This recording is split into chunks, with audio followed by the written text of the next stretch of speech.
Di sebuah kota kecil, ada seorang pemuda yang baru saja memulai usaha. Saat pertama ia membuka tempat usahanya, begitu banyak yang datang dan membuat tokonya menjadi ramai.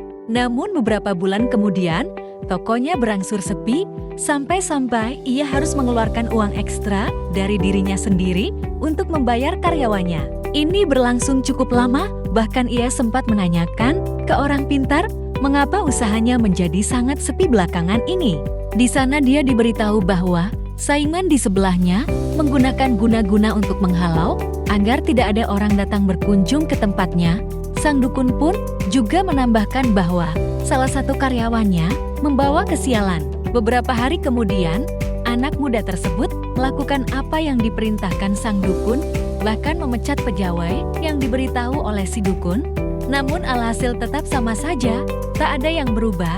Semakin parah kondisi tokonya, ia kemudian semakin takut bila kemudian usahanya gulung tikar. Kemudian anak muda tersebut memutuskan untuk menemui seorang psikolog untuk meminta pendapatnya terkait apa yang ia alami dengan usahanya. Ia menceritakan sejujur-jujurnya apa yang telah ia alami selama menjalankan usahanya, bahkan menceritakan langkah-langkah yang ia lakukan saat usahanya lesu seperti sekarang. Sang psikolog pun kemudian memberikan dia sebuah penjelasan. Dia mendepak bahwa usaha anak muda tersebut tidak sedang baik-baik saja, melainkan dia bilang bahwa usahanya baik-baik dan dia tidak perlu terlalu risau. Banyak yang datang, tempatnya bahkan membawa masalah usaha yang lebih pelik dari apa yang anak muda ini miliki sekarang.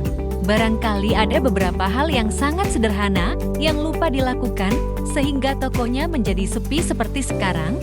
Sang psikolog pun menyarankan, coba ingat kembali apa yang sempat dilakukan dulu saat ketika menerima banyak pelanggan. Cobalah untuk memberikan pelayanan terbaik kepada pelanggan yang ada, walaupun hanya melihat-lihat saja berikan kesan terbaik, sehingga nanti itu akan diceritakan ke orang lain baik teman, saudara, bahkan keluarganya. Satu lagi, sang psikolog memahami bahwa nampaknya anak muda ini jarang tersenyum. Cobalah untuk selalu tersenyum saat berada di toko dan ajarkan semua karyawan toko untuk selalu tersenyum, karena dengan itulah energi positif akan mulai ada di lingkungan toko Anda dan hendaknya akan mendatangkan energi positif lainnya. Setelah mendengarkan beberapa saran tersebut, ia kemudian pulang dan menerapkan apa yang disarankan sang psikolog. Beberapa bulan kemudian, toko mereka kembali ramai dan kewalahan melayani pelanggan, dan kemudian ia memanggil kembali karyawan yang dia sempat pecat dulu dan mencari lebih banyak lagi karyawan. Kegagalan saat melakukan usaha adalah sebuah hal yang biasa ditemui. Situasi, kondisi, dan orang lain tidak bisa dijadikan kambing hitam dari kegagalan yang kamu alami. Menyalahkan orang lain, apalagi adalah sebuah kesalahan yang besar dalam berusaha.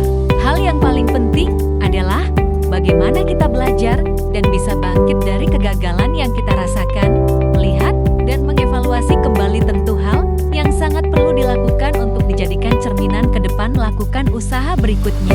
Tak banyak yang bisa belajar dari kesalahan, itulah sebabnya tak banyak orang sukses. Mereka yang sukses adalah mereka yang mampu belajar dan tidak mengulang kembali penyebab dari kegagalan yang telah ia alami di masa lalu. Kegagalan sebenarnya adalah sebuah motivasi dan dorongan untuk melakukan hal yang lebih baik lagi dalam usaha yang akan dilakukan berikutnya. Dari kegagalanlah inovasi-inovasi baru itu dibuatnya. Selain itu, kegagalan sendiri adalah sebuah teguran bagi mereka yang berusaha untuk melihat kembali apakah yang sudah mereka lakukan benar atau tidak. Yakin, bila tak mungkin rasanya, bila kita terus berusaha dan belajar dari kegagalan, akan selalu menemui kegagalan lagi. Kegagalan hanya kita temui saat kita benar-benar menyerah dan berhenti berusaha. Pastilah suatu hari satu dari beberapa kegagalan yang telah dilakukan